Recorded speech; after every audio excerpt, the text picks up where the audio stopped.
Developing right now on Morning News Now, devastation across Kentucky after a powerful and deadly storm. This morning, rescue efforts are underway after severe flooding left entire neighborhoods underwater. And across the country, more winter weather, bringing rain, snow, and freezing temperatures to several states. We have a team tracking it all, plus what you can expect as we start the work week. Also this morning, President Trump and Elon Musk facing the fallout over their plan to quickly downsize the federal workforce. We're learning more about a plan to access sensitive taxpayer data from the IRS.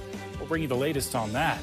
Plus, ready to talk. Developing this morning, Russian officials are in Saudi Arabia to meet with U.S. leaders about the war in Ukraine. But Ukraine's president says he can't accept a deal unless he's at that negotiating table.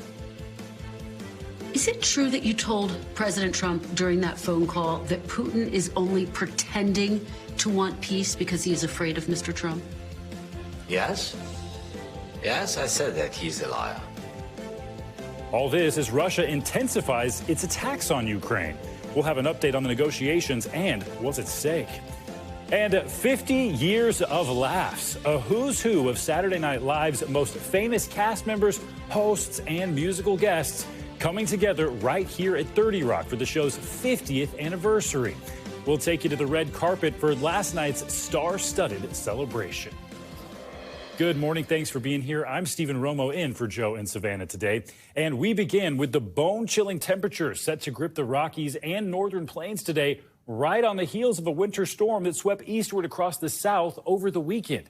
At least 9 people are dead in Kentucky. Another died in Georgia after torrential rain triggered severe flooding. More than 1,000 people had to be rescued from rising waters, and this morning, tens of thousands remain without power. Meanwhile, multiple tornadoes were reported in Mississippi, Alabama, and Louisiana. In the Northeast, hundreds of flights were canceled because of sleet and heavy snowfall, with more snow potentially on the way. We have full team coverage with meteorologist Tevin Wooten standing by with the latest forecast. But first, let's go to NBC News correspondent Kathy Park in Kentucky for more on the deadly flooding. Hey, Stephen, good morning to you. Yeah, parts of the South are now in recovery mode after a weekend of wild weather. Here in Kentucky, we saw up to 6 inches of rain, and that caused rivers and creeks to overflow. Behind me, you're taking a look at the North Fork of the Kentucky River, and it is still running pretty high this morning. The governor reported that all counties in the state were impacted by these storms, and there were over 1,000 rescues this weekend. Unfortunately, he also reported at least 9 fatalities. Most of these tragedies happened as people were driving into the high waters. Meanwhile, it wasn't just Kentucky, but Tennessee also saw some significant flooding as well. In Obion County, Tennessee, a levee broke and flooded out entire neighborhoods. And also, we tracked a destructive tornado in Alabama as well. Meanwhile, up north, several inches of snow fell in portions of New England. And this morning, hundreds of thousands of customers in the mid-Atlantic and throughout the Northeast are without power this morning. Now, the cold air, that Arctic air, is settling in starting tomorrow. Oof, mess out there. Kathy, thanks so much. Now let's bring in NBC meteorologist Tevin Wooten. He's got the latest on the flooding and another round of vicious winter weather, Tevin. Yeah, Stephen, no rest for the winter storm Weary. In terms of the flooding, the good news is the strong storms have departed. The bad news is the water's still adding up in several locations across the Bluegrass State, between Louisville and even Pikeville and Somerset as well. That's where we still have flood warnings today. And check out all of these dots. These are river gauges that are at the very least in some sort of minor or moderate flood stage. There is one, though, to the north and east of Somerset that is in major flood stage. So that water should start to go down at about 1 to 2 in the afternoon today. Again, the good news is the strong storms are done, but even already across the Intermountain West and portions of the Rockies, a new winter storm is developing. And because of those gusty winds today, we actually have lake effect snow across upstate New York. Wind alerts are posted for some 60 million Americans between New Jersey, New York State, and New England, where gusts today will surpass 50 miles an hour in several spots. And why is that bad? Well, yesterday we actually had a pretty potent winter storm across the Commonwealth of Massachusetts, Vermont, and even Connecticut, too, with sleet, snow, and ice. So those gusty winds today may bring in additional power outages as trees and power lines start to come down. Cold Arctic air is pouring in for much of the nation's midsection today. Some 55 million folks folks impacted by this. And check out the dangerous cold that's already in store right now across the Twin Cities. As the air temperature reads -11, it feels like -36. And the cold doesn't stop across the northern tier. It moves, oozes like molasses down south across Tulsa, St. Louis, where the wind chill is 3 and in the single digits. And even Music City, you're probably singing the blues there. 13 for a wind chill today across Middle Tennessee. Tomorrow, the cold expands even more between Omaha, St. Louis, Memphis, and across the Mid-South with an air temperature of 41 degrees. That's about 15 degrees below normal for this time of year, and still no rest in terms of the cold. It expands even more now between New York, upstate New York, through the Carolinas, across Raleigh, Durham, and even into Charlotte, too. Atlanta likely to have 40s for Thursday's high temperature. And look at this, North Texas here. We're talking about temperatures flirting, or it feels like temperatures flirting with freezing on Wednesday and Thursday. There is a new winter storm developing. This starts out across the Pacific Northwest, specifically through places like Denver and the Front Range of the Rockies. It taps into some milder air as the storm moves eastbound, so you're drawing in moisture from the Gulf of Mexico, which tends to be a bit more potent. So you see that purple there? That is ice, and we do not like ice, especially across the south through northwestern Arkansas and the Ozarks, looking at not only ice, but some 6 to maybe 12 inches of snowfall between now and Wednesday. By Wednesday evening, the good news is the storm is on the move. It should be across the mid-Atlantic states at that point, and also across the Carolinas with more snow. Most of this storm system should exit out by the end of the day Wednesday and into Thursday morning. A near miss, we think, for portions of New England. How much snow are we talking about? Check this out. In southwestern Missouri, some 6 to 12 inches of snowfall. So keep the heavy coats out, the snow shovels, and the snow blowers as well. Even an inch of snowfall from Memphis is enough to cause some travel impacts on Wednesday and Thursday. Thursday night, we're still watching for higher amounts of snowfall across the Virginia coast through Norfolk and portions of the DMV. So even though we spring forwards, even in a couple of weeks, Mother Nature sort of going back, if you will. I started tricking myself into thinking we were almost to spring, but I was very wrong. Me too, and I'm the meteorologist. All right, Tevin, thanks so much. Of course. Well, President Trump is still in Florida this morning as part of the weekend he spent watching the Daytona 500. His motorcade drove a lap around the track of the Daytona International Speedway ahead of the race yesterday. This was Mr. Trump's second appearance at the Daytona 500 as president. Meanwhile, his administration is still grinding away. They continue to make those broad cuts in the federal workforce, and layoffs continue. Meanwhile, Elon Musk, who has the Department of Government Efficiency, we've learned that an employee of the IRS who's affiliated with that department is expected to get access to an IRS system that contains sensitive taxpayer information. That's according to an administration official. NBC News White House correspondent Aaron Gilchrist joins us now with the latest on this. Aaron, good morning to you. So let's start off with that DOJ-affiliated IRS employee who's expected to try to get access to the sensitive IRS systems. What do we know about that, and what are the concerns there? Well, as you said, this is an IRS employee who is working with Musk's office, and they're expected to seek access to this IRS system. It's the Integrated Data Retrieval System, according to an administration official. And this system that we're talking about here lets IRS employees access taxpayer accounts, as you mentioned. This is a system that contains information like taxpayer individual master files, identification numbers, retirement accounts information, also details about pending adoptions, for example. It can also be used to generate notices, to generate collection documents. That's according to the IRS website. Now, the official we heard from said that the employee was carrying out the DOJ mission and was acting legally and with the appropriate security clearances, or will be acting with those clearances. A White House spokesperson told us that it takes direct access to the system to identify waste, fraud, and abuse that we've heard the Trump administration talk so often about, Stephen, and accessing that information will then allow them to fix these issues. A lot of concern over that, Aaron. Also a lot of concern over air travel safety. That's been in the spotlight for this administration as well, after those deadly plane crashes we saw last month in Washington and then in Philadelphia. Transportation Secretary Sean Duffy posted on X last night that members of the Elon Musk SpaceX team will visit the Air Traffic Control System Command Center in Virginia later today. So what do we know about the purpose behind that visit? Yeah, Stephen, Secretary Duffy says that the purpose here is to get a first-hand look at the current system, to learn some of the concerns air traffic controllers have about their current tools, and to figure out a way to make the system better, more modern, safer. He said that in his post. He went on to say that he does still also invite input from all developers and all companies that want to help in that mission of modernizing the system. At the same time, we did learn over the weekend from the Professional Aviation Safety Specialists Union.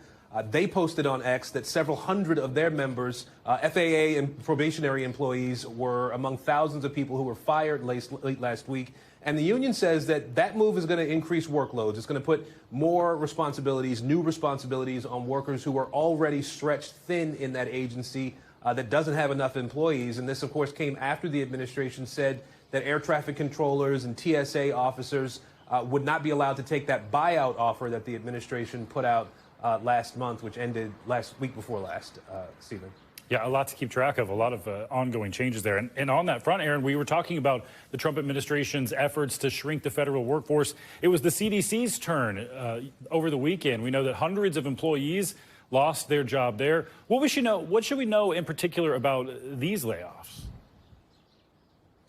So, Stephen, two sources told our team that the Trump administration terminated, as you said, hundreds of CDC employees over the weekend. This was on Saturday.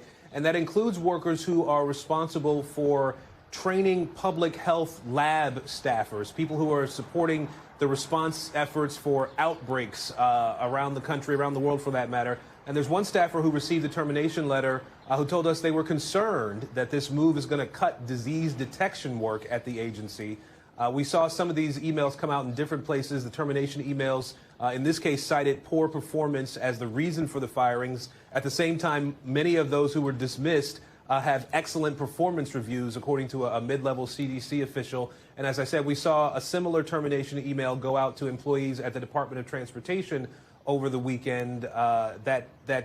Those two facts, the firing for cause, it seems, Stephen, with the combination of the exceptional rating, really leaving some people to scratch their heads and others who not yet received such emails to worry about whether or when they'll get one. Yeah, a lot of question marks there and a lot of concern when we see these headlines about bird flu and all these other potential illnesses that still need to be tracked. All right, Aaron Gilchrist, a lot of moving targets. Thanks for keeping track of that for us. Well, even in the first few weeks of the second Trump administration, Elon Musk and that newly created Department of Government Efficiency have taken an aggressive approach in trying to overhaul programs and spending within the federal government. Well, this morning, the courts are pushing back against those sweeping cuts that Musk is making. NBC News White House correspondent Yumish Alcindor has the details.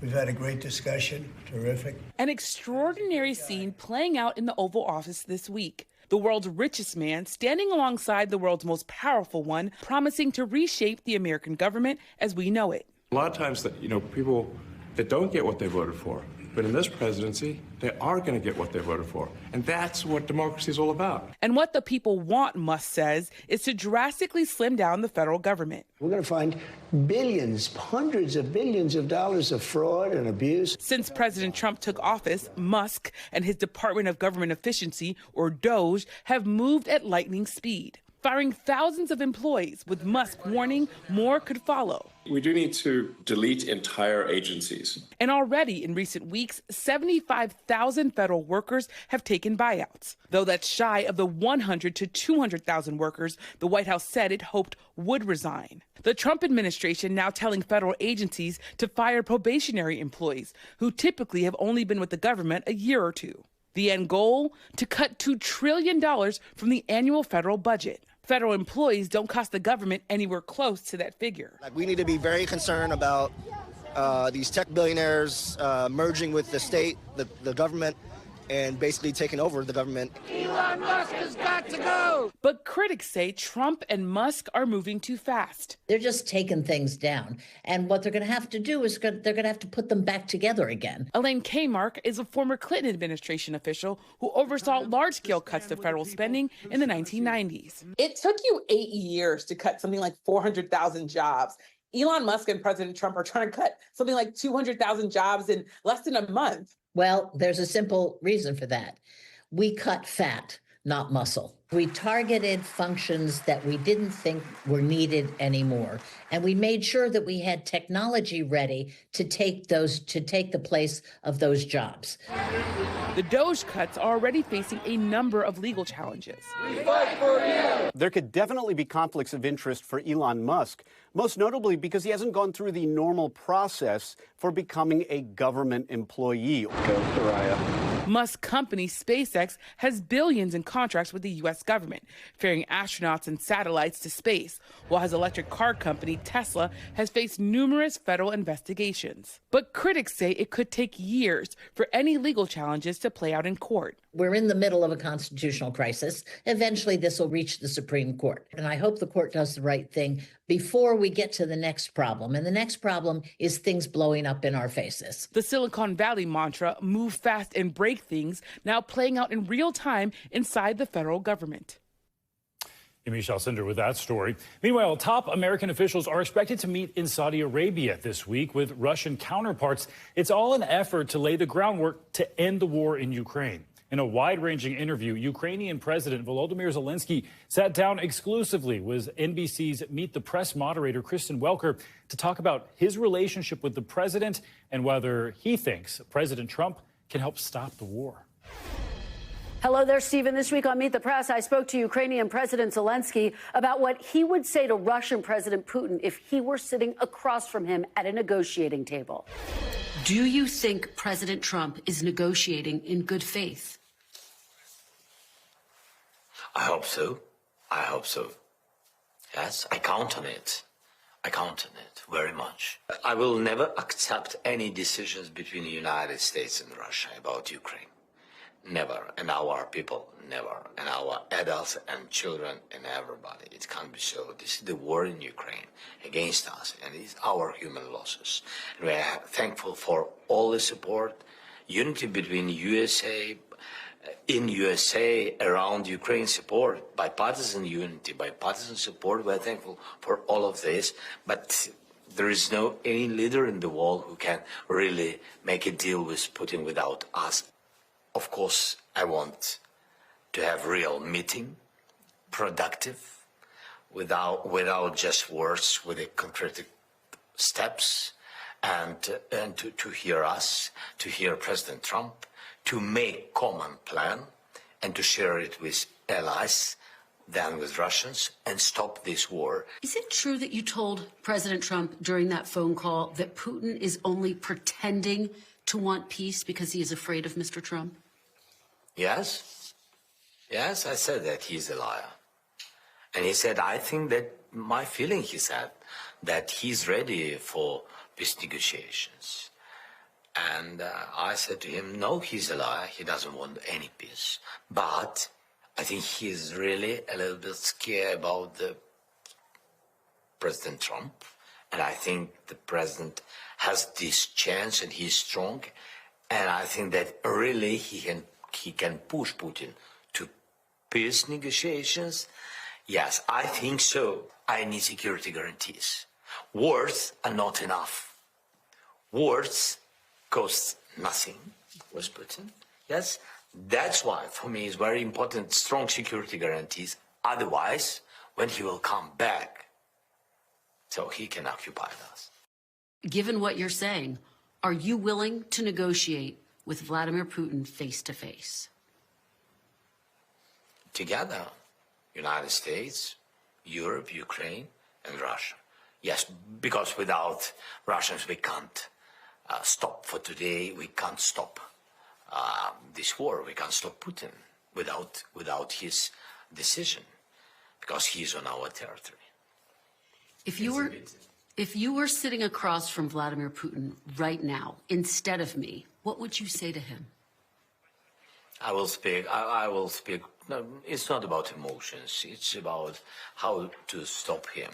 So for me, he is a killer, and he will never change. And that's why this is the dialogue with the terrorist. This is dialogue with a killer. I don't have such power, enough power to push him out. That's why I have to speak about it. So our allies can give me such power to push him out, but our allies decided to make a deal with Putin. But what can I say? What I'm ready. Of course, we don't want, to lose our people. And if it can be so in diplomacy to stop this war, so of course we are ready. Of course, we'll be happy with the peace. You can see my full interview and a lot more at meetthepress.com. You can also get more Meet the Press here on NBC News Now every weekday at 4 p.m. We'll be watching. Kristen, thanks so much. And we have a former U.S. ambassador to NATO, Kurt Volker, standing by for more. But first, let's get the latest on the war in Ukraine with NBC News international correspondent Molly Hunter, who's live for us in London. Molly, good morning to you. So Secretary of State Marco Rubio got to Saudi Arabia this morning. What's the latest on the talks that are set to take place there, and where does Ukraine fit into them? Stephen, good morning. And you just heard from Ukrainian President Volodymyr Zelensky that certainly Ukraine needs to fit into any negotiations, and we have no sense and no indication that Ukraine is going to be present at these talks happening in Saudi Arabia. What we know from the State Department is that Secretary of State Marco Rubio arrived just about an hour ago, touched down blue skies in Riyadh. White House National Security Advisor Mike Waltz and Special Envoy Steve Witkoff are also accompanying Rubio on this. They will meet with a Russian delegation led by Russian Foreign Minister Sergei Lavrov starting tomorrow. What exactly the agenda is, we do not have any details, Stephen. No European leaders, no Ukrainian leaders at the table, at least at our understanding at this time. Now, two U.S. officials tell NBC News that the intention is there will be kind of a bilateral with Russia, which this looks like happening in Saudi Arabia, then a bilateral with Ukrainian leaders, and then they get the two sides together. But European leaders, and we heard a lot from European leaders at the end of last week at the Munich Security Conference over the weekend, feel completely left out as the U.S. sets the tone and the pace of these pre-negotiations. Now, Secretary of State Marco Rubio was speaking with CBS yesterday. Take a quick listen because he made a point that some of his colleagues in the administration didn't. He thinks this war needs to end. And if he sees an opportunity to end it, which is what he's looking for, whether there is an opportunity or not, we're going to pursue it. Ultimately, it will reach a point when if it's real negotiations, and we're not there yet, but if that were to happen, Ukraine will have to be involved because they're the one that were invaded. And the Europeans will have to be involved because they have sanctions on Putin and Russia as well. So Ukraine has to be at the table. Europe has to be at the table, according to Secretary of State. Neither have been invited to these talks or these pre-negotiations, perhaps in Riyadh. Stephen? Molly, talking about Europe being shut out of this, obviously Ukraine feels shut out of this as well. But do European leaders have any strategy that we know of to come up with their own plans or to try to insert themselves into the U.S. and Russia's talks? There are ongoing, I should say, discussions happening right now in Paris today. After last week and over the weekend, European leaders got together realizing they did need to kind of speak without the U.S. and come up with an action plan of sorts. So in Paris, President Emmanuel Macron has invited European leaders, NATO representatives, EU representatives. We know UK Prime Minister Keir Starmer will be there. German Chancellor Olaf Scholz will be there. Polish Prime Minister Donald Tusk and other leaders from Europe. The goal, as I mentioned, come up with an action plan as the U.S. charges ahead here, but also to have real conversations about security guarantees. Because the security guarantees, and you heard President Zelensky speak about this in his interview with Kristen Welker, will fall to Europe either individually to countries or in the form of a future NATO membership for Ukraine. So that's all happening in Paris. We've got the U.S. and Russia all in Saudi Arabia, and we will keep you posted on what we learn from both of those places. Yeah, a lot of moving targets as well here. Molly, thanks so much for that. Ambassador Volker, let's get your perspective here. On Friday, Vice President J.D. Vance took the opportunity to criticize Europe for censoring right-wing views and for its immigration policies instead of really focusing on the war in Ukraine. So how big of a shift is this for U.S. foreign policy, and how much of an ally do you think these NATO countries still view the U.S.? Well, I was there in Munich for the speech and observing some of the reaction. Vice President Vance gave a speech that was more political and philosophical about democracy in the West. And of course, that's seen from a MAGA perspective in contrast to a woke or progressive perspective. And we've gone through that political battle in the U.S. over the past several years. And Europe has a version of that as well, with its own far-right parties and its own establishment parties. And the Europeans didn't appreciate Vice President Vance pushing them on this, especially 1 week before the German election. So there was a lot of frustration and upset over that. And they were also surprised that he didn't really talk much about foreign policy or national security at this conference, which is convened for the purpose of talking about that. But that being said, I wasn't really surprised that that's where Vance went. That's his political makeup. That's where he's coming from, what he's lived through for the past many years. And at the same time, he's not the one calling the shots on foreign policy and national security. That's President Trump. And it would have been odd, I think, for him to be giving a foreign policy message in Munich while President Trump is back in Washington, calling Putin, calling Zelensky, setting up meeting in Saudi Arabia, and so forth. Yeah, President Trump as well wanted to ask you about this. He's threatened to pull out of NATO before. So when you look at how the new administration is going, sometimes sidelining its allies, reestablishing these direct talks with Russia. We also know the U.S. has withdrawn from the World Health Organization, which Trump has also threatened. When you hear all this together, for you, does it call into question whether or not the United States will continue to be a member of NATO? Not at all. President Trump himself has said many times the purpose of this is to get our allies to do their share.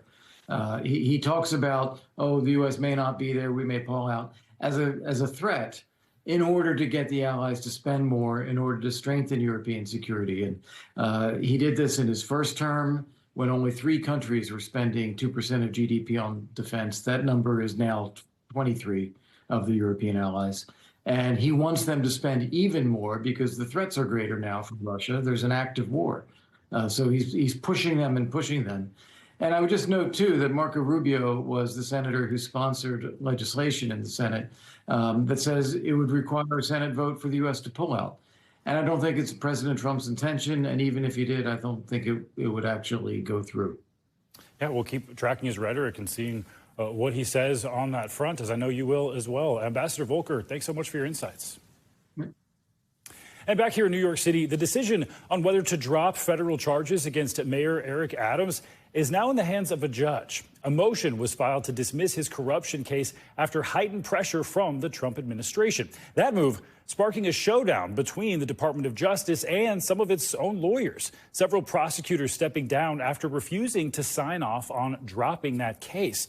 All the details are outlined in a newly published article on NBCNews.com. And NBC News Justice reporter Ryan Riley is one of the people working on this story. He joins us now with more. Good morning, Ryan. So if you would walk us through this filing that the DOJ has submitted asking to drop the Adams case and what happens from here?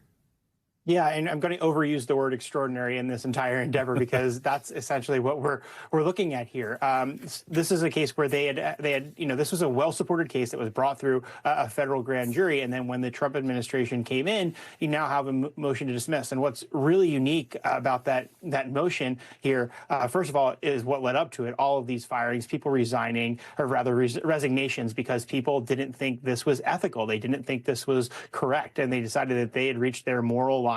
And that's where they were going to take their stand. And that's when they were going to resign. So you really had this sort of a revolt by the career staff. And, this is the Public Integrity Unit. So integrity is pretty critical to their mission and pretty core to who they are as humans. And I think that that's what we're seeing here. They see this as a corrupt deal. They see this as something that the Trump administration is trying to do to put pressure on an official who they believe is guilty of these crimes that they charged him with and that had already been gone through the federal grand jury process, and a federal grand jury agreed that there was probable cause that Eric Adams had indeed committed these crimes. Of course, he has pleaded guilty, and he has said that he is not guilty of the crimes, but the evidence that they had brought forward was pretty strong. And now what you have in this motion is this sort of new theory that that this top DOJ official is floating, is that he can't do his job because of these charges, which is not normally how they go about deciding who is going to be charged. It's usually based on the evidence, not what their job is. That's not normally how you determine criminal charges. And I think that's why you had so many of these resignations, because people just couldn't put their name behind that and were willing to sacrifice their careers because they believe this was a corrupt deal. Yeah, several resignations. It is surprising. I wanted to ask you specifically about Danielle Sassoon, the former acting U.S. attorney for the Southern District of New York, who's only been in that position since January 21st, I think, after Trump appointed her to it. She resigned. Do we know what she has said about the reason that she wanted to step down?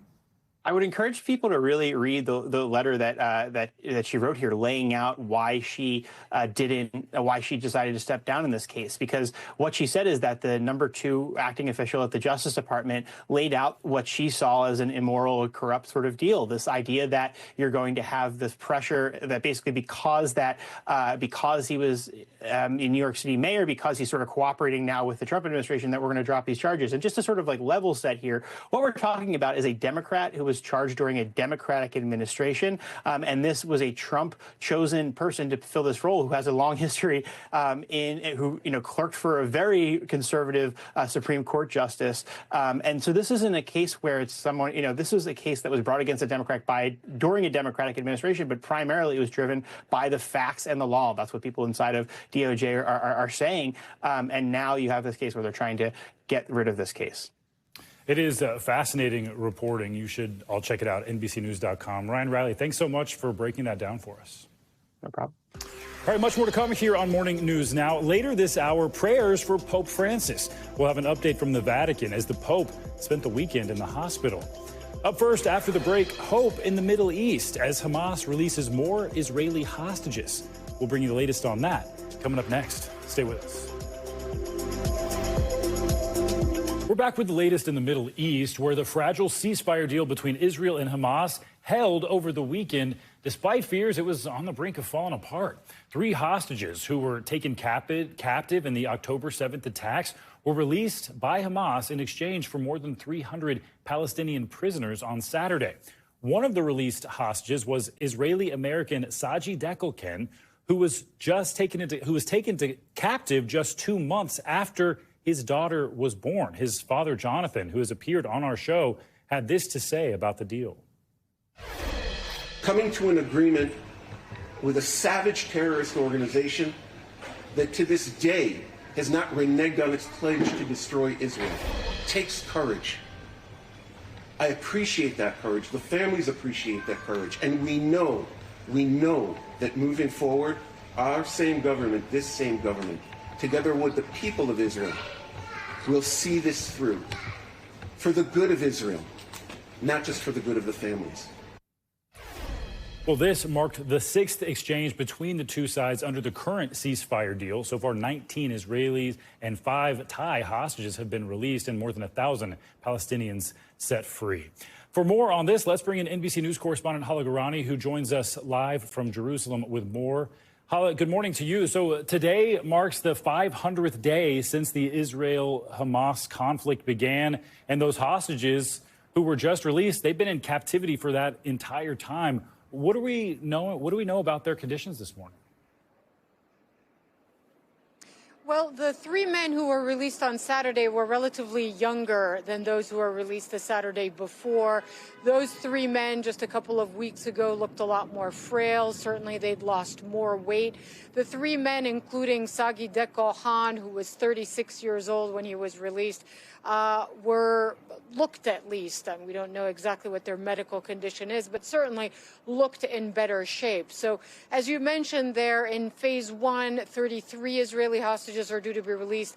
On the Palestinian side, over 1,000 Palestinians. And we saw as well among Palestinians some of the prisoners. There were men serving life sentences, but others that were detained without charge. Those as well, some of them looked in pretty bad shape and looked like they'd also lost quite a bit of weight. So on both sides, you've seen prisoners come out looking a bit frail, and it's going to be a long road to recovery for most of the people who've spent a lot of time in detention since October 7th, 2023, Stephen. Yeah, 500 days is an unimaginably long time. And Hala, Secretary of State Marco Rubio met with Israel's Prime Minister Benjamin Netanyahu in Israel over the weekend. In a press conference, Netanyahu expressed his support for Trump's plan to remove Palestinians from Gaza. Here's some of what he had to say. And I also thanked him for America's unequivocal backing for Israel's policy in Gaza in moving forward. I want to assure everyone who's now listening to us, President Trump and I are working in full cooperation and coordination between us. So, Hala, what more can you tell us about what came out of that meeting with Rubio and Netanyahu? Well, the two men were really standing shoulder to shoulder and agreeing with each other on all sorts of things, from President Trump's controversial plan to forcibly expel 2 million Palestinians from their land and create a Riviera of the Middle East, to confronting Iran with regards to its nuclear program. And there is a team traveling today, an Israeli team, to Cairo to discuss the implementation of phase 1 of a ceasefire agreement that is due to unfold in 3 phases.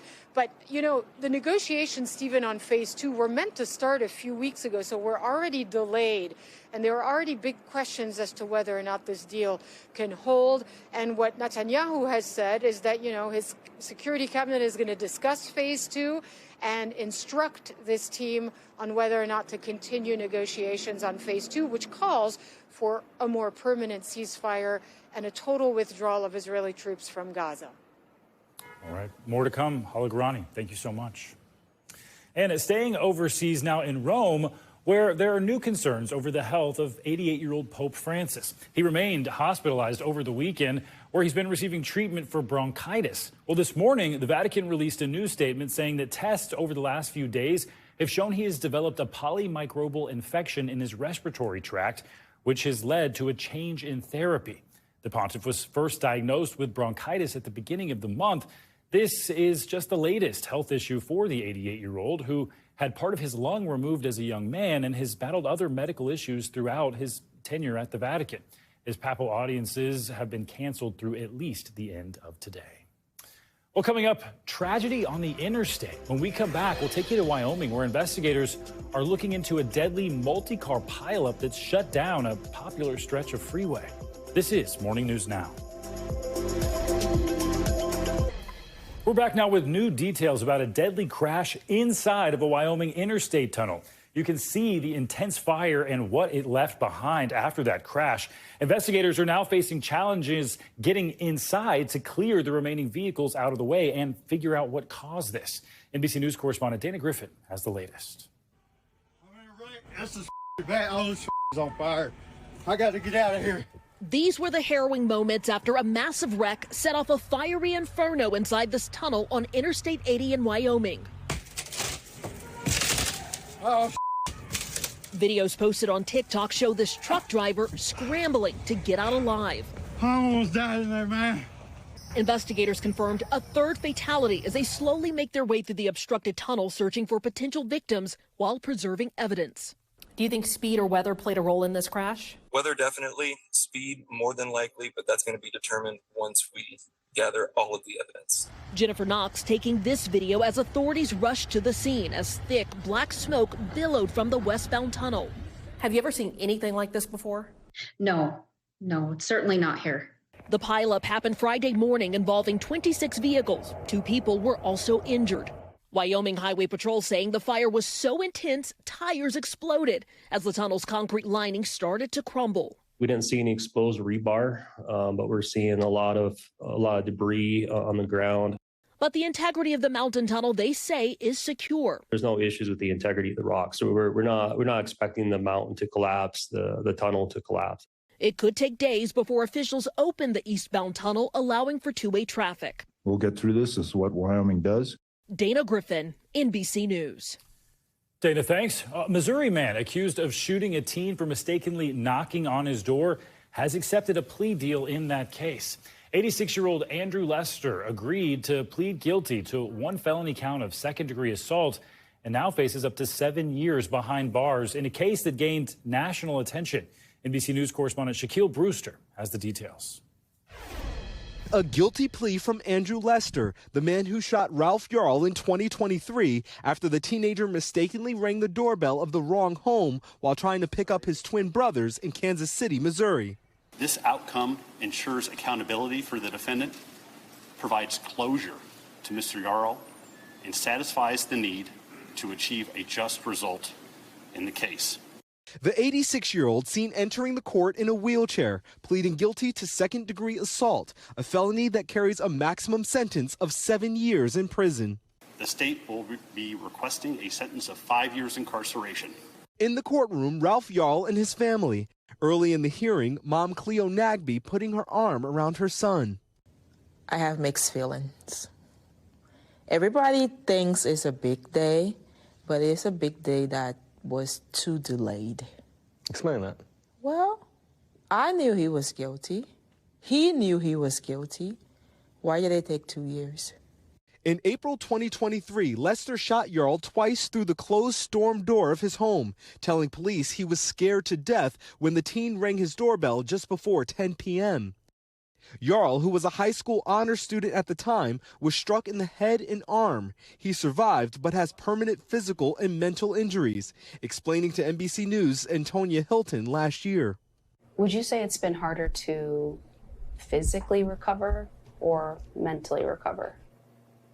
Definitely mentally, but it's a constant uphill battle. It's a long road, but he's strong. He's not just strong, he's very, very strong. The dramatic update in this case coming just days before the scheduled start of the trial that saw repeated delays. I have twin boys that are 13-year-olds. Since the incident happened, these boys have never gone on another play date. Really? No, they've never had friends come over.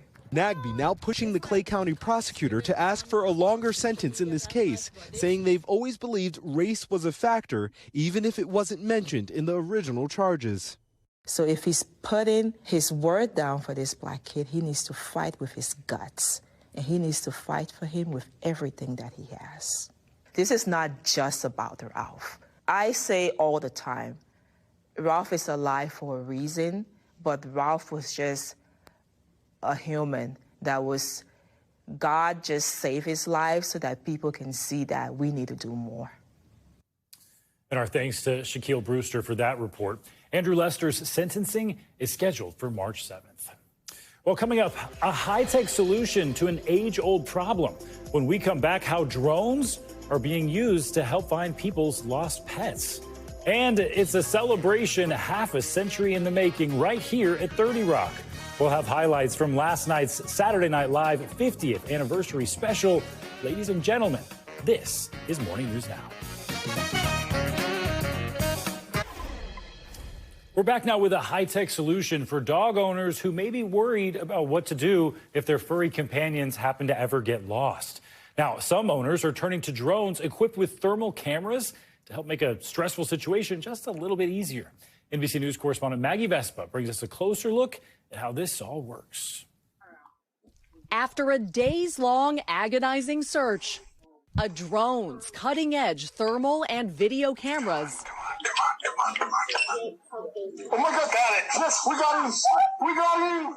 Capturing the heart-stopping moments, Charlie, the missing Bernese mountain dog, is finally found. Oh my God, we got him.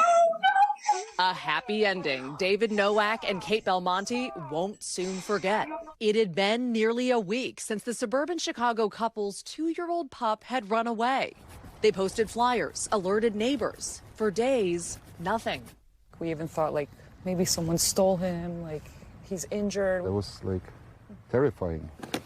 Finally, someone on social media floated an idea, hiring professional search teams, including Mike Smith of Smithic Air, who uses special heat-sensing drones. Oh my gosh. That there's a deer hanging out. There's a deer right there. With their nearly 20-time video zoom to find animals hidden even in densely wooded areas. Is this just to you, like, undeniable proof of the love that humans have for their pets? They meet me and they're at their worst moment, really. They've lost a family member. To show you how this kind of search works, Smith has his drone overhead right now. First, you can see our crew in this field on that thermal imagery. The heat sources are so clear. And then he switches to video, and you can see just how easy we are to spot. Finding lost pets, now the bulk of Smith's business. There are some days that I'm going out after my day job and searching 2 totally separate searches for dogs. Nationwide, it's a growing trend, with desperate owners coast to coast paying drone operators hundreds of dollars to find their furry friends. Jack, look, it's Daddy! From Oklahoma Oh, Jack! Jack, it's Mama! to Colorado Good job. to Massachusetts. Oh, I missed you. This burgeoning industry, time and time again, churning out happy homecomings like Charlie's. I just jumped and I hugged Mike and gave him the big kiss. He got some treat.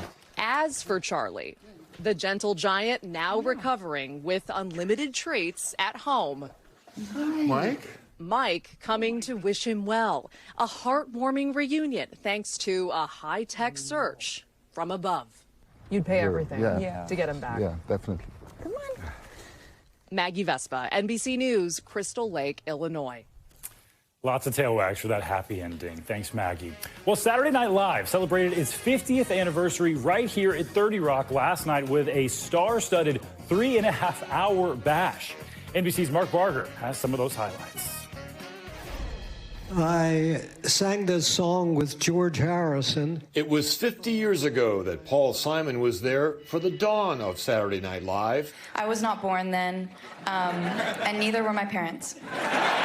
But Sabrina Carpenter's duet with Simon on Homeward Bound provided musical bookends to launch SNL's Sunday celebration. It's like our Oscars, Met Gala, Super Bowl. It's pretty overwhelming, actually, to get to be here to celebrate something that's meant so much to me my entire life. I'm Steve Martin, Saturday Night Live's newest diversity hire. A traditional opening monologue led into sketches, often blending cast members from different eras. Well, you gotta have a lot of money if you're gonna live like I live. I eat 4-cheese lasagna. Today during rehearsals, I saw Eddie Murphy, then I saw Alec Baldwin, then I saw Bill Murray, and so it just blows your mind, you know? So did cameos from celebrities in the audience. I left a scarf here in 1988. And on stage. A good mother can also be a bad girl. Meryl Streep joining Kate McKinnon. I cried a lot at the 40th with how emo the whole thing was, and so tonight, look out. Adam Sandler's tribute song, 6 years of our boy Farley, also stirred emotions. Being this, whatever club we're all together in is cool. It's a lifetime thing, and I'm very proud.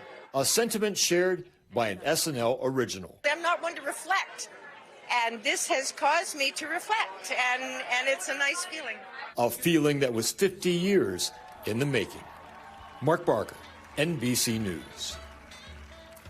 A lot of memories and celebrities everywhere you looked last night. Well, coming up, she's defying gravity on Broadway. When we come back, we'll introduce you to the Wicked stage actress breaking barriers on stage. This is Morning News Now. And finally this hour, Wicked is once again breaking barriers. Not on the big screen. This time, it's the Broadway show that's giving the spotlight to representation. NBC Out Digital producer reporter Jay Valle has more.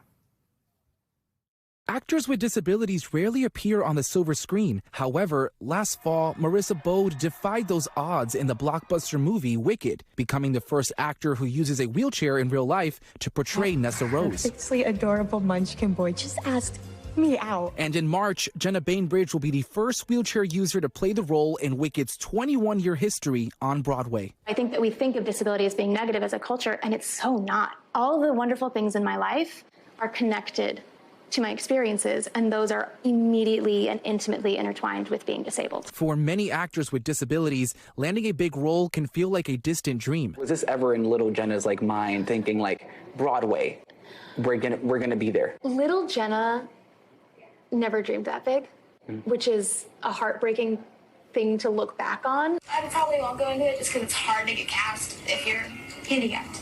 So. The Actors Equity Association reported that theater jobs awarded to artists with disabilities made up only about 1%. Bainbridge and I met at the Museum of Broadway, where she gave her take on current and past productions. 20% of the population has a disability.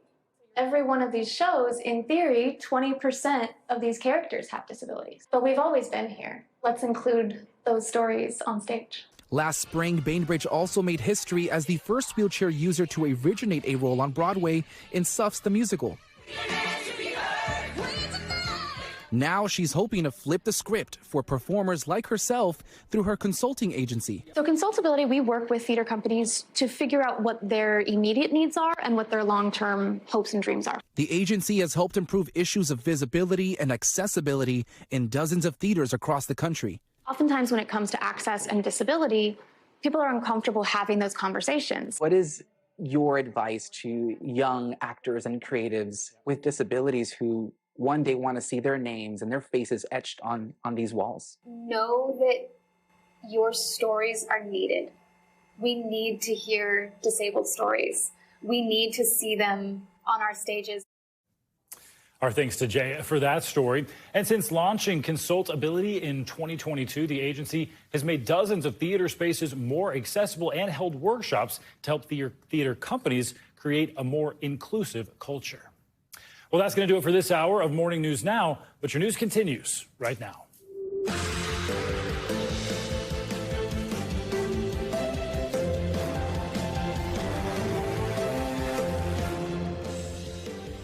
Good Monday morning. I'm Stephen Romo in for Joe and Savannah today. And right now on Morning News Now, another wild weekend of winter weather taking a deadly turn across the South. Violent storms dumping a deluge of rain in several states, killing at least 9 people in Kentucky and Georgia. And the danger is not over yet. We're tracking it all for your work week. In Washington this morning, President Trump's sweeping overhaul of the federal government ramping up with hundreds more job cuts across several important agencies over the weekend. It comes as Elon Musk's Department of Government Efficiency sets its sights on the IRS, now targeting a system with highly sensitive taxpayer data. We'll dig into that coming up in a moment. Plus, the explosive measles outbreak devastating West Texas, cases there doubling in just a matter of days for many school-aged kids. Now, experts predict it could keep spreading for weeks to come. What parents should know this morning. And it was a night 50 years in the making. Later in the hour, it was an unforgettable SNL spectacular last night, celebrating half a century of laughs right here in 30 Rock. But we do begin with the frigid temperatures set to grip the Midwest and central U.S. today, as parts of the South and Northeast recover from a winter storm that swept across the country over the weekend. At least 10 people are dead in Kentucky and Georgia after torrential rain triggered severe flooding and water rescues there. This morning, tens of thousands remain without power. Meanwhile, in the Northeast, sleet and heavy snowfall snarled travel plans, and more snow could be on the way. NBC News correspondent Kathy Park has the latest from Kentucky. Good morning. Yeah, parts of the South received up to 6 inches of rain, causing rivers and creeks to overflow. Behind me, you're taking a look at the North Fork of the Kentucky River, and it is running pretty high this morning. The governor reported over 1,000 rescues this weekend. And yes, while the rain has moved on, as you can see, the snow is now on its way. This morning, parts of the South recovering from a weekend of wild weather. Violent storms sweeping across Kentucky, Tennessee, and West Virginia, where streams and creeks surged to historic levels, making roads impassable and causing severe damage to homes and businesses. Rising waters proving too much for a levee that burst in Tennessee, flooding entire neighborhoods. While in other parts of the state, people and pets had to be rescued by boat. The extreme weather also spawning a destructive tornado in Alabama. We have a lot of damage downtown. You can see behind me, roofs are blown off. Most of our buildings. In Kentucky, flash flooding stranding drivers and residents across the state. First responders finding themselves caught in the chaos, too. This firehouse in Hazard flooded by the intense rains. At least 9 fatalities reported in Kentucky. The governor saying most of the tragedies occurred as people tried to drive through high water, including a mother and her child. This is one of the most serious weather events we've dealt with in at least a decade. The biggest challenge of this event is it's everywhere. President Trump approving a disaster declaration for Kentucky. And it's not over yet, as the state braces for powerful winds and more snow. In Louisville, the wintry mess being blamed for this massive pileup. A blast of snow also barreling across the Great Lakes and into New England, where officials say it may have played a role in this partial building collapse. And the extreme weather has also knocked out power to hundreds of thousands of customers living in the mid-Atlantic and northeast states. And back here in the south, we should be catching a bit of a break, but then that Arctic air will be settling in starting tomorrow. Back to you. Kathy, thanks so much. And much of the country bracing for that next round of winter weather she was just mentioning. NBC meteorologist Tevin Wooten tracking it all for us. Good morning, Tevin. Hi, Stephen. Good morning to you. Yeah, the bitter cold will lay the foundation for another cross-country winter storm to develop from the Pacific Northwest, exiting the East Coast by the end of the week. But for the cold, it's already tightening its grip. Check out the wind chills this morning across Chicago, 13 below zero. St. Louis is at 5, and even Tulsa, Oklahoma, with feels like temps in the 20s today. We think the core of the cold really continues tomorrow. It does not quit from St. Louis down to Birmingham. Temperatures are 5 to almost 35 degrees below normal for this time of year. Wichita, Kansas tomorrow, a high temperature of 10. The cold drops southbound all the way to portions of Mississippi, to Alabama, and even Houston, Texas, too. That's about 20 degrees colder than norm for a mid-February day. Now, again, that cold does lay the foundation as another winter storm already puts 33 million Americans under impact for this. We have winter storm warnings through portions of the Ozarks and across northwestern Arkansas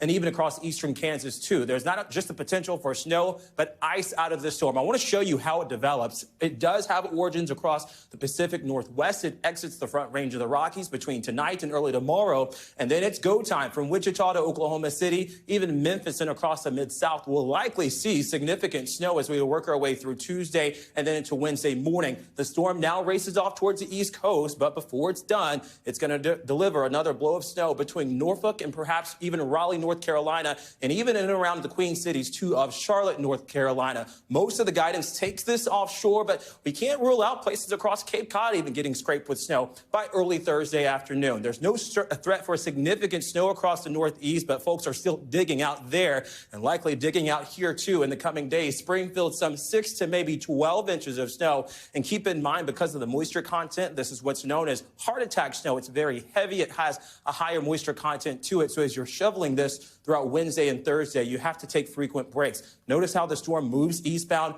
goes through the Appalachians, another 5 to maybe 10 inches of snow in and around Roanoke, Charleston, West Virginia, and exiting the coast between Norfolk and portions of the DMV. Snow is one thing.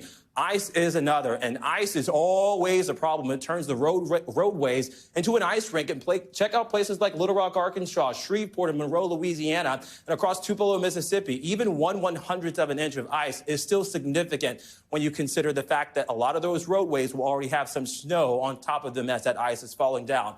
The good news is for us today, it's sort of a reprieve from yesterday's active storm pattern that not only brought snow across the Northeast, but even flooding across portions of the Bluegrass State from Louisville, Kentucky to Somerset and even Pikeville, too. Still flood warnings for river flooding, but I do think we'll start to overall see a trend in terms of the water levels going down. But you got to remember, if you come across a flooded roadway, turn around, don't drown, find an alternate route. All of these dots here are rivers that are in some form of flood stage. Well, let's talk about the good news, right? We do finally see a warm up across much of the western U.S., the Pac Northwest, and even through the Front Range as we look into next week. So this is February the 22nd through the 26th. Cold, though, still remains for places like Georgia, down to Tampa, Florida, and Miami. I think everyone breathes a huge sigh of relief when they see this. This is the Climate Prediction Center's outlook for next week. Very likely to have drier than average conditions across much of the lower 48, from Salt Lake City into places like Phoenix, across El Paso, and yes, across the Northeast, too, that has just been battered with snow, with rain, with freezing rain and ice as well. And of course, the central U.S. likely also drier than normal. So that's the pattern overall. Got to provide folks with a little sense of relief finally after bad winter storms of the past several weeks. Yeah, especially after mentioning heart attack snow. That is scary. It's a real thing. It is a real thing. I just Googled it because it's so scary. Yeah, it's a real thing. Tevin, you weren't kidding. Appreciate it. Thank you. You're welcome. Well, now the ongoing efforts by the Trump administration to downsize the federal government. Over the weekend, several agencies were hit with layoffs, including the Centers for Disease Control. This comes as Elon Musk's Department of Government Efficiency may be a step closer to getting access to an IRS system that contains sensitive taxpayer information. NBC News senior White House correspondent Garrett Haake joins us now from Washington with the latest on this. Garrett, good morning. Hey, Stephen, good morning to you. And yeah, look, the president remains in Florida today, but his wrecking ball overhaul of the federal government continues here in Washington. Layoffs conducted at the CDC, the FAA, and even the agency that oversees our nuclear stockpiles. Now, Democrats have been largely powerless to stop these changes, but federal courts have slowed them. And now a first case could be headed to the Supreme Court. Overnight, President Trump's sweeping plan to reshape the federal government reaching the Supreme Court in its first major test. The administration appealing a federal judge's decision to strike down Trump's attempt to fire the head of a government ethics watchdog. How the justices rule on this case could have larger implications for the legal viability of Trump's strategy, which has faced more than 60 lawsuits so far. The president giving a potential hint into the legal thinking behind his expansive moves and coming under fire after posting over the weekend, quote, "He who saves the country does not violate any law." The dominant objective of this administration is corruption and lawlessness. It comes as Elon Musk's Department of Government Efficiency, also known as DOGE, is expanding its reach inside the federal government. On Sunday, NBC News learning an IRS worker affiliated with DOGE is expected to seek access to a highly sensitive computer system that contains taxpayers' personal information. The DOGE-affiliated worker seeking to identify fraud and protect taxpayers, an administration official said. And while the civilian workforce represents a relatively small portion of federal spending, over the weekend the layoffs and firings of federal workers continued to pile up nationwide, including hundreds at the Centers for Disease Control, according to two agency sources, as well as 400 at the Department of Homeland Security and 200 at FEMA, according to department spokespeople. President Trump touting his sweeping and rapid-fire efforts after visiting the Daytona 500 over the weekend, which included taking the Beast limousine for a lap around the track. This country has made more progress in the last 3 weeks than it's made in the last 4 years, and we're respected again as a country. But the cost-cutting strategy is running into some headwinds. The White House now trying to rehire safety workers from the agency that oversees the nation's nuclear stockpile, but are struggling to find them because they didn't have their contact information. And the Trump administration has also begun firing several hundred FAA probationary workers, according to their union. Now, these are typically folks who've been on the job for less than 2 years. But it comes at the same time as the transportation secretary is announcing that the president has ordered him to create a new world-class air traffic control system. That effort also set to involve Elon Musk's team from SpaceX. Stephen? So much happening so fast. Garrett Haig, thanks so much. Well, turning now to the latest efforts to end the war in Ukraine. U.S. officials arriving in Saudi Arabia today for talks with their Russian counterparts on a potential plan. NBC News chief foreign correspondent Richard Engel has those details from Ukraine. Russia confirmed this morning that it is taking part in high-level talks with the Trump administration set to begin in Saudi Arabia tomorrow. For now, the Trump administration is meeting separately with Russian and Ukrainian officials ahead of joint negotiations, which still need to be scheduled. As diplomacy that could redraw Ukraine's borders kicks into high gear, Russia is trying to show it has the upper hand, firing around 150 drones at Ukraine overnight, according to the Ukrainian military. Russia and Ukraine are each trying to show dominance and take as much territory as they can before a peace deal that President Trump insists both sides want. Today, Secretary of State Marco Rubio arrived in Saudi Arabia to meet the Russian side. On Sunday, President Trump said he'll be joining the process soon, meeting directly with Russian President Vladimir Putin. I think he wants to end it, and they want to end it fast. Both of them. And Zelensky wants to end it, too. President Zelensky won't be attending the talks in Saudi Arabia, according to his office, but he is nearby in the United Arab Emirates on what officials described as a previously scheduled trip to boost humanitarian support for Ukraine. President Zelensky told NBC's Kristen Welker Ukraine can't be cut out of negotiations for a peace settlement that could see Ukraine surrender large amounts of territory currently occupied by Russian troops. Have you been given any assurances that Ukraine will have an equal seat at the negotiating table? So I will never accept any decisions between the United States and Russia about Ukraine. In a basement bunker in the Ukrainian city of Kherson this morning, children gather for a small party organized by volunteers. It's a Valentine's Day celebration to lift their spirits. The city is under constant Russian attack. After 3 years of war, many Ukrainians want to return to normal life, but they don't want their fate to be decided for them by President Trump. Like kind of like games behind our backs, and we don't like it because we don't understand that. It feels like there are negotiations happening in private and that your future is being determined under a big question. Under a big question mark. For now, Europe is largely being cut out of this negotiation process. Senior European officials are meeting today in Paris for what are effectively consultations among themselves. Richard Engel, thanks so much. And for more analysis on this, let's bring in Jeremy Bash. He's the former chief of staff at the CIA and the Department of Defense under President Barack Obama. Jeremy, good morning to you. So are you concerned about the U.S. seemingly prioritizing these one-on-one meetings with Russia that's traditionally been an adversary to the U.S.? Has Russia earned this type of attention from the U.S.? Well, I just got back from the Munich Security Conference where Western military allies were meeting to discuss the fate of these talks. And I would say President Zelensky said he's concerned, and European leaders said they are concerned. So I think the concern is worth thinking through. And the concern is this, which is if the United States and Russia come up with some plan and then sort of force it on Zelensky to accept, then this could deprive Zelensky and the Ukrainian people of the defenses that they need to ensure that Russia does not further attack, assault, and occupy Ukrainian territory. Of course, the objective here is to end the war, not to prolong it. And any effort to essentially give Russia what it wants here, which is to prevent Ukraine from joining a security alliance with the West, to prevent Ukraine from having Western troops in its country, that could be a huge win for the Russian Federation.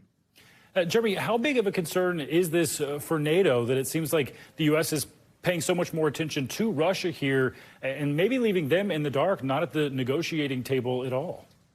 Yeah, what I heard from key European defense leaders, including those from Poland, from the Baltics, from our Western European allies and partners, is that they want to see the United States and Europe stand shoulder to shoulder, remain unified, as we have been on the Ukraine question for the better part of the last decade and certainly over the last 4 years. We don't want to see a kind of a side deal between the United States and Russia. It must include Ukraine, and it must include the European powers.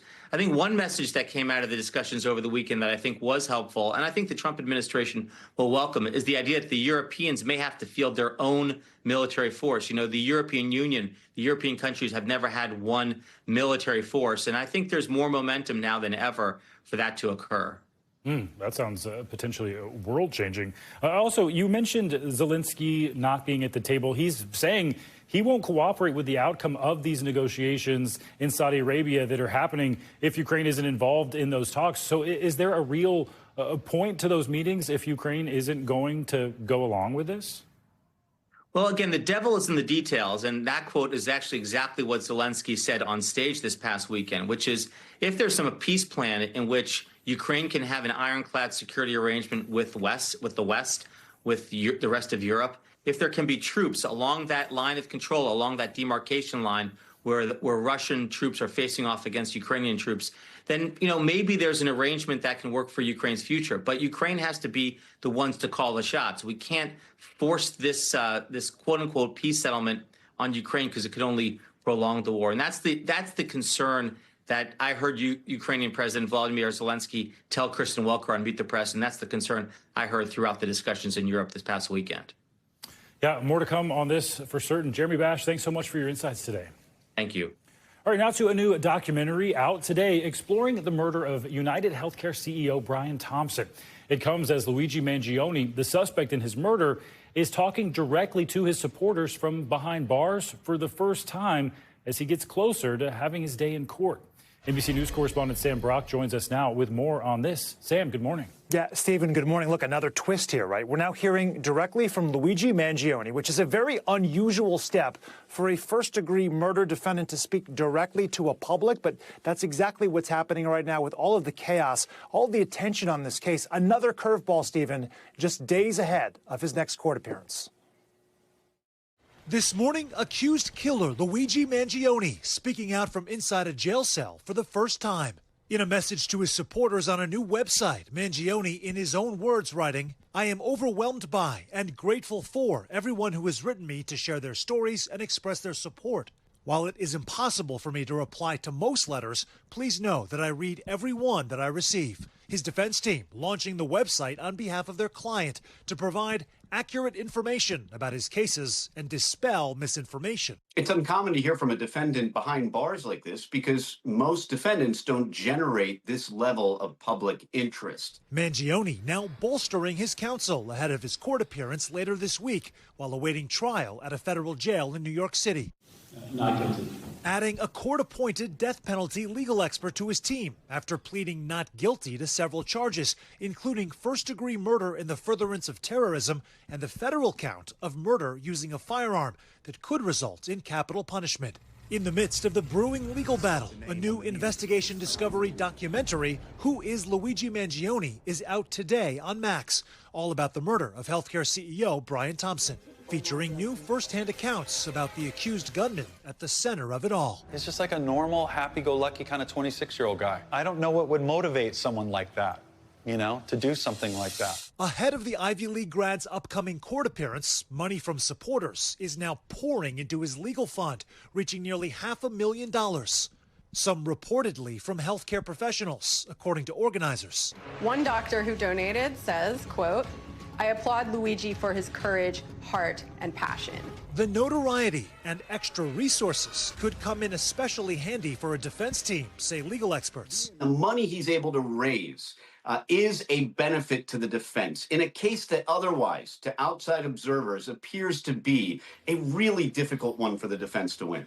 And it's a lot of money that he's raising. Let's go back for a second now. If you're wondering why Mangione was assigned a death penalty attorney in the first place, the federal courts mandate and pay for legal experts called learned counsel to join the defense team, Stephen, of people charged with capital crimes. The reality in this case, most private criminal defense attorneys in a jurisdiction that doesn't have the death penalty, like the state of New York, are not going to be qualified for the death penalty and those sorts of proceedings. Stephen, back to you. Lots of complicated actions, and it's still just the beginning of that case. Sam, thanks so much. Thank you. And for more, let's bring in NBC News legal analyst Danny Savalos. Danny, good morning to you. We just heard a bit from you there in Sam's story. It's pretty unusual to hear from a defendant behind bars. What do you make of the defense's strategy here? It is unusual because, for the most part, people aren't interested in what defendants have to say behind bars in the ordinary run-of-the-mill case. But even in a high-profile case, especially one like this, and there may not be a precedent for a case like this where you have so much interest in the defendant and so much support for what would otherwise just be a horrific street crime like any other. So because of these unusual circumstances, I can see why the defense approved putting up this website and issuing a statement like this. First of all, that statement was vetted 100 times by his legal counsel. I have no doubt. It's very carefully written. It doesn't go into any of the issues of fact. So all it is a thank you, thanks for the mail, I'll try to get back to you. Nothing there, nothing that can be used against him. So no harm, but only with a case of this, with this intense public interest, could they even really have any interest in a website and fundraising like this? I mean, there is fundraising, GoFundMes for criminal defendants, but nothing on the order of what I'm seeing here. Yeah, and speaking of that publicity, we know there's a pre-trial that's happening here in New York coming up on Friday. Looking forward, how do you think all this publicity will end up affecting this trial? It's interesting because defense lawyers like me look at publicity as a two-edged sword. Sometimes the attention will help because there may be increased scrutiny on legal issues, motions to suppress. Maybe a judge takes them more seriously, and the jury does too on issues of law. But on the other hand, publicity can be really bad for a criminal defendant because most of the time the information that's getting out there is negative. And in a case like this, where conceitedly there is a lot of evidence against the defendant, a lot of that's coming out is really an avalanche of information that's mostly skewed towards the prosecution. Although in a case like this, I can't imagine how much factually the defense is going to be able to come up with and how much they should even really put out in the ether. Yeah, I went directly to that letter that he put on his website looking for some information, and there was really nothing there. So the defense actually vetting that pretty closely really makes sense. I also wanted to ask you, so there are both state and federal cases lined up that Mangione is going to go through. If you could walk us through the timeline for how that will work. And does one case take precedence over the other? Is the state case or federal case priority over the other? This is a tricky gray area of the law. Ordinarily, whatever jurisdiction first gets hold of the defendant usually gets to try him first. But that's not going to happen in this case, because you know who got jurisdiction over him first? It was neither of those courts. It was a Pennsylvania court. But, you know, as you can see, states work together, and Pennsylvania, of course, is not going to keep him and try him first for his firearms and his forgery offenses. They're going to, in the interest of getting along with other states, hand him over to New York and let New York go first. Ordinarily, I would tell you a federal criminal case will move much faster than a state case, but that may not be the case here. The New York case could go to trial first, and so you're going to see them running along a parallel track. And the defense has already raised that issue. Are they prosecuting him jointly or investigating him jointly for discovery purposes, or are these on two different tracks? But they are. These are two separate sovereigns. The federal government could take priority if it wanted to Bigfoot, as we say, but they're going to give respect to each parallel jurisdiction as those, not two, but three cases move forward. Pennsylvania will wait till the very end. That makes sense. There's going to be so much more interest in this case, so I'm sure we're going to have you back to talk much more about it. Danny Savalas, thank you. Thanks so much. Well, there's much more to come here on this hour of Morning News Now, including some new concerns over the health of Pope Francis. We got the latest on his condition after he was hospitalized with a respiratory infection. But first, after the break, we'll take you to the Middle East with Marco Rubio's first trip to Israel as Secretary of State amid that fragile ceasefire deal with Hamas. Stay with us. That's coming up next.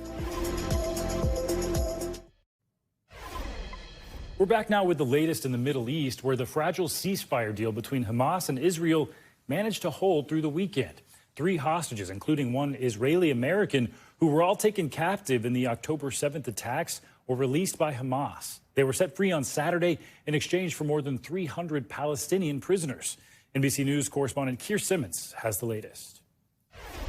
Hey there, good day to you. There really is a flurry of diplomatic activity with the Secretary of State in Saudi Arabia, neighbouring where I am now in the UAE, and an Israeli team heading to Cairo for ceasefire talks.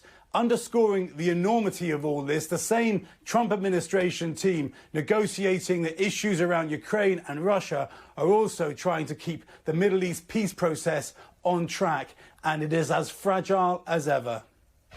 The ceasefire is holding, but lasting peace looks a long way off. An Israeli strike in Gaza killed 3, and 17 were injured in ongoing raids in the West Bank. Prime Minister Netanyahu and Marco Rubio on his first trip to Israel as Secretary of State, praising President Trump's controversial plans to rebuild Gaza and vowing Hamas cannot have a role in its future. Frankly, as long as it stands as a force that can govern, or as a force that can administer, or as a force that can threaten by use of violence, peace becomes impossible. This weekend, the US says it struck al-Qaeda in Syria, a country now run by Turkish-backed Islamists, but both men singling out Iran. Israel and America stand shoulder to shoulder in countering the threat of Iran. We agreed that the Ayatollahs must not have nuclear weapons. In Gaza over the weekend, another American hostage released, Sagi Dekelchen, greeted by his wife. On October 7th, he locked her, pregnant, in a safe room and set off to fight Hamas. He never returned until now.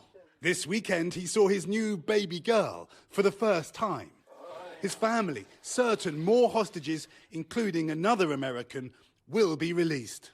There is absolutely no way that the Trump administration will not see this through. But that requires phase 2 of the deal, where Israel would commit to a permanent ceasefire and a complete withdrawal of forces from Gaza.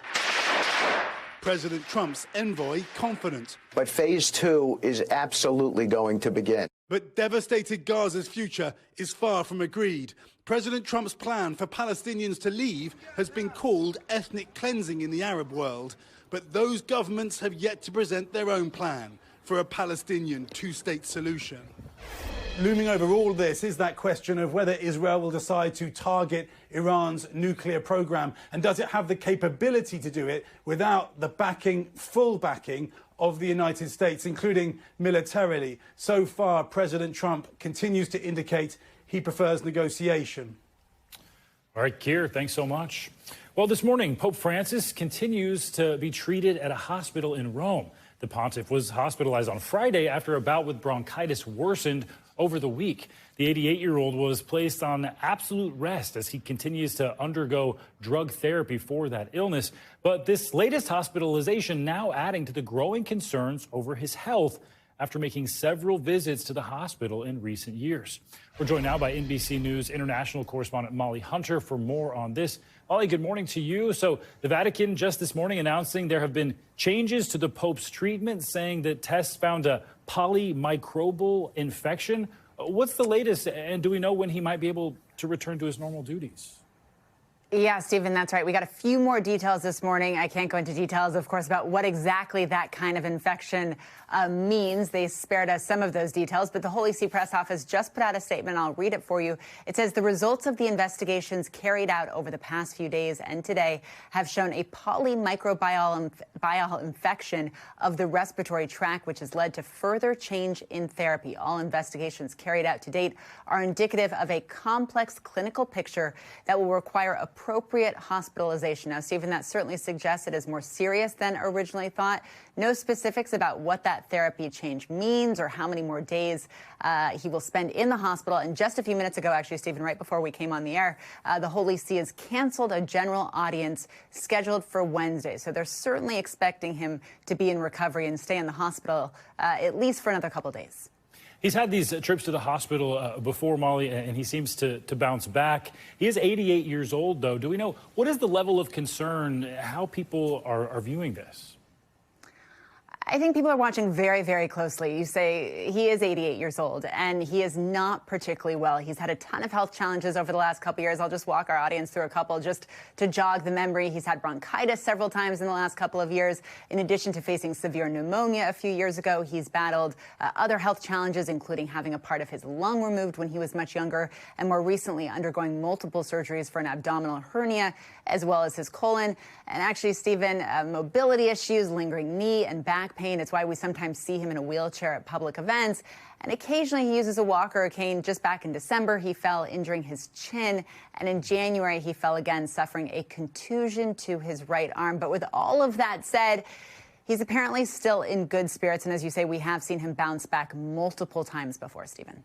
Seeing that list that you put on screen there, Molly, I just have to ask, back in 2013, Pope Benedict became the first pope to step down from the office in 600 years because of physical ailments due to his age. And he was 85 years old at the time.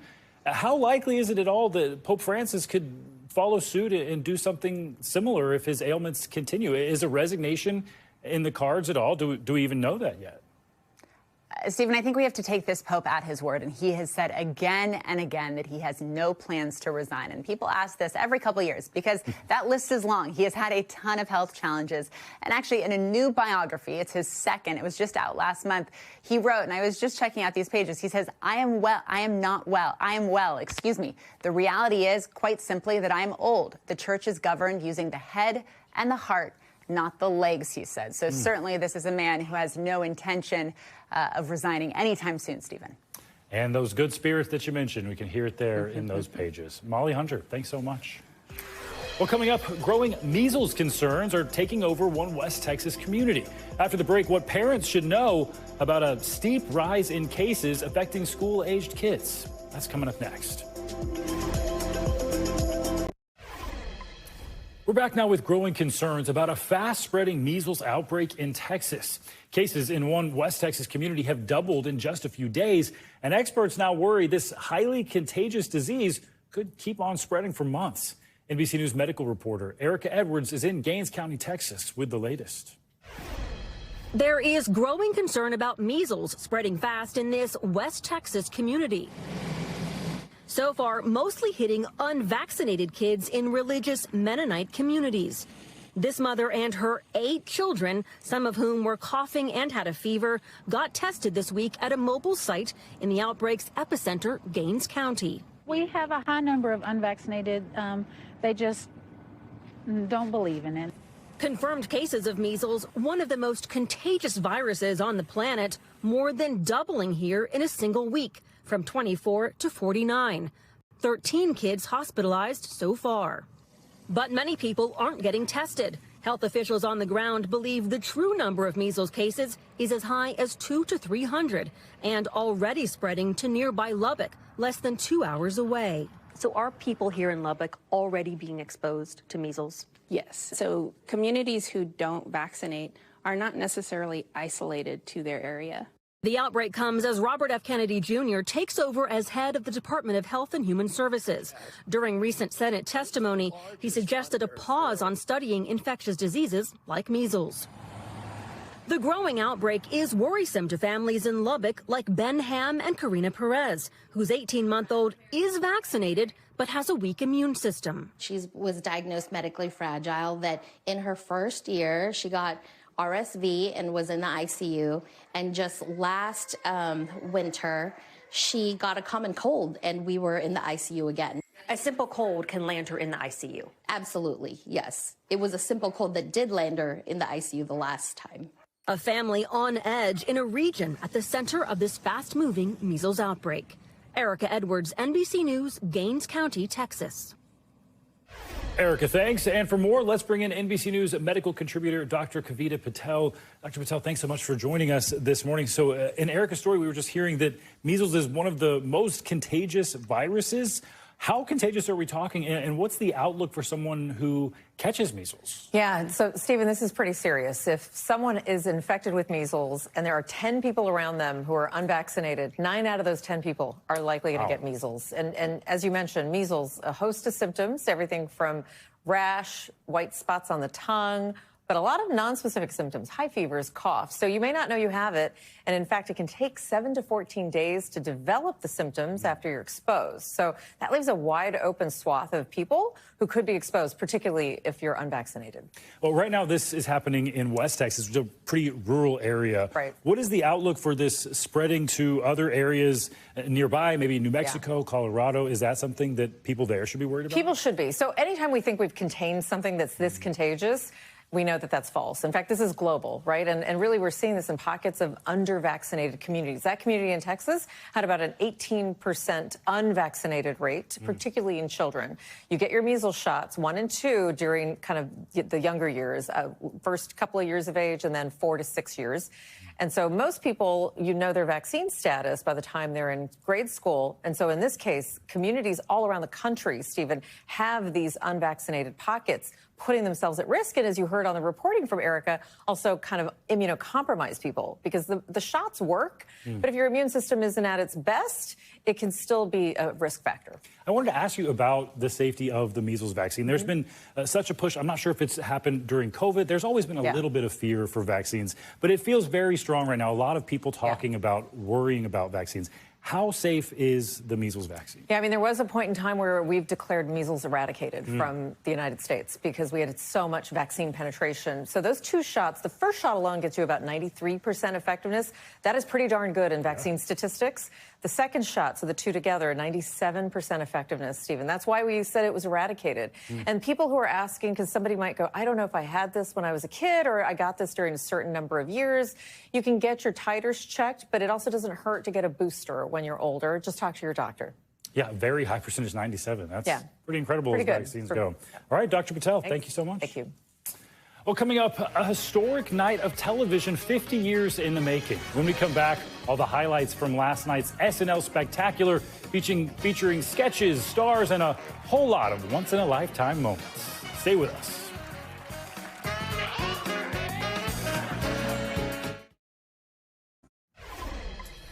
We're back now with a daring underground rescue that was all caught on camera. NBC News correspondent Dana Griffin shows us how a teen who was trapped in an abandoned gold mine in California was finally brought to safety. No, we're going to go lower. We're going to a lower. Lower. An intense underground rescue captured on camera. Crews in Northern California saving a 16-year-old stuck 40 feet deep in an abandoned gold mine. Does that feel like it's snug on your leg? Yeah. Battalion Chief Nick Solis ran the operation. We've never gone into a mine this deep. Captain James Michaels, seen here, had the toughest job. At any minute, he could have slipped off of the rocks. Everything was wet. It was like marbles underneath of his feet. The teen and 2 friends went exploring about 40 miles northeast of Sacramento. using rope to rappel down. But when they tried to climb out, the friends made it, but their rope snapped, plunging the 16-year-old to the bottom. His friends leading rescuers to the mine's entrance. Medical rescue for a 16-year-old male stuck in a mine shaft. They found him wearing Crocs, clinging to a tiny cobblestone ledge. We had to act extremely quickly. It was highly likely that he would have lost that strength, fallen to the bottom for the second time, and probably sustained some very serious injuries. Pull him up. Once harnessed, the team was pulled to safety and taken to a hospital. What do you think about the efforts of your crew, especially Captain Michaels? Oh, I'm so proud. You know, nothing stopped these guys. A rescue as good as gold. Dana Griffin, NBC News. Dana, thanks. Well, now let's get to the big night for laughs right here at 30 Rock last night. Saturday Night Live celebrated its latest big milestone with a 50th anniversary event filled with iconic characters, cast members, and past celebrity hosts all coming together for a night to remember. Morning News Now anchor Joe Fryer has a look at the night's biggest moments. Hey there, call it a comedic twist that SNL's 50th took place on a Sunday night. Despite the different day, it was an evening full of stars and laughter as the show's storied cast members brought their popular characters back to Studio 8H for a one-of-a-kind celebration. In a 3-hour love letter to Saturday Night Live, the show's legendary cast, both past and present, taking the stage for a tribute to 5 decades of laughs. My right foot is throbbing. Pretty sure it's my old friend Gout. Panama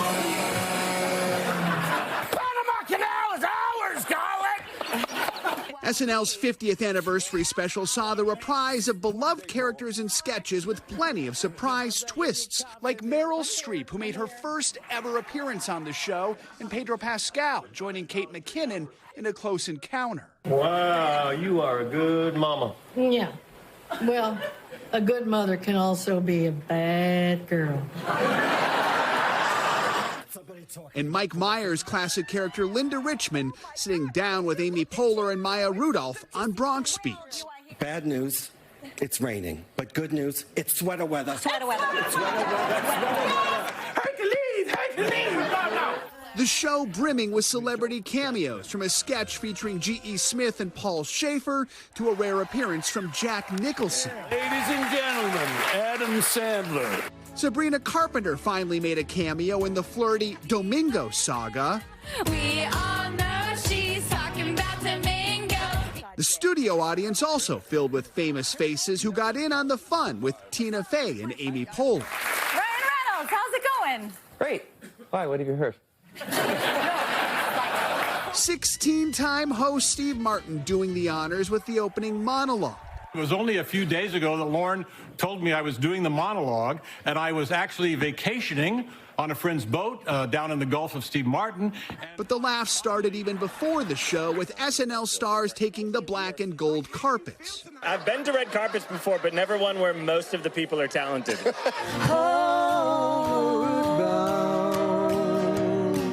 And of course, there were some special musical guests too, from Miley Cyrus performing a cover of Sinead O'Connor's Nothing Compares to You, to Paul McCartney performing a medley from the Beatles' Abbey Road. All adding to Friday night's homecoming concert,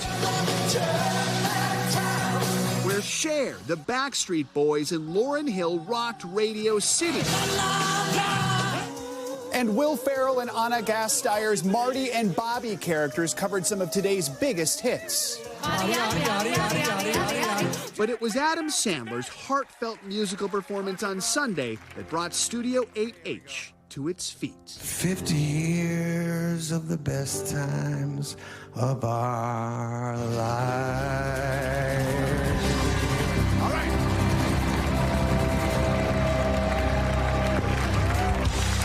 What a fun weekend of nostalgia and surprises. By the way, SNL returns with its first live show since that special on March 1st. Back to you.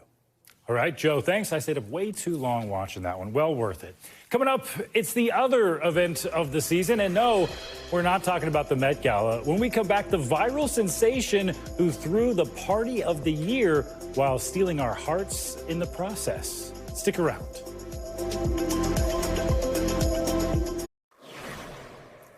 Welcome back. It was a night of glitz and glamour across the pond for the 78th British Academy Film Awards, or BAFTAs. Conclave and The Brutalist both won big, each taking home 4 awards. Conclave took home the gold for Best Film, Editing, Adapted Screenplay, and Outstanding British Film. Wow. The Brutalist took home awards for Adrian Brody as Best Leading Actor, Brady Corbett for the Best Director, and Best Original Score, along with Cinematography. Other winners of the night included Mikey Madison as Best Leading Actress for her role in Honora, Zoe Saldana for Supporting Actress in Amelia Perez, and Kieran Culkin for Supporting Actor in A Real. A lot of excitement over there. Well, we end this hour with a look at the party that quickly became the winter event of the year. What was meant to just be a small gathering, a neighborhood party, caught the eye of some big-name celebrities after the birthday boy went viral for his youthful spirit, showing that age really is just a number. NBC News correspondent Peter Alexander has more. Forget the Oscars, SNL's 50th, or the Met Gala. This year, the most sought-after invite was Doug's winter party. We told you about this viral sensation last week, all thanks to the handwritten, hand-delivered invitations from its 87-year-old host. Well, the party was held Saturday night, and Doug himself, he has a whole story to share about how the bash came to be. It was the event of the season, thrown by the host who's stolen our hearts. Doug's winter party, drawing dozens of neighbors over the weekend, lucky enough to score an invite to Doug Turner's home in Bucks County, Pennsylvania. It's been a great connection with a bunch of good neighbors. Doug's fun-loving spirit inspiring people to throw their own winter parties, joining in as Doug's party was streaming, and thousands more fans from around the country and beyond getting in on the fun. I thought we were going to have 20 people, maybe 100. There's been thousands registered. From Texas to North Carolina and all the way north to Calgary, Canada, dancing the night away under a banner with Doug's iconic line. It all started with 87-year-old Doug Turner's party invitation to his neighbor going viral. That's an invite to a party on February 15th. The time, 4 p.m. until the cops arrive. The cops never showed up.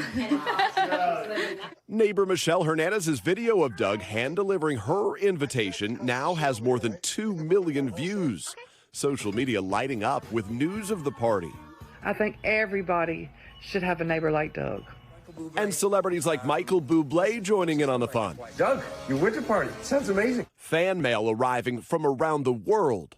From Australia, my sweet neighbor inviting us to his party. There's my picture on the front. And donations pouring in from people eager to keep Doug's party well stocked. To build up the strength of a neighborhood, yeah. To me, it's part of humanity, I guess. Somebody had to start it, and maybe this will continue to go on, during the spring, summer, and fall, and around every year. Doug Turner proving bringing neighbors together never gets old. So I hope to see you next time. And this morning, Doug tells me that he'll only do one thing differently if they have another party in 2026. Keep it to the handwritten invitations. Don't let the word get out online. Back to you. Another party next year. I love it. Peter, thanks so much. That's going to do it for this hour of Morning News Now, but your news continues right now. Thanks for watching. Stay updated about breaking news and top stories on the NBC News app or follow us on social media.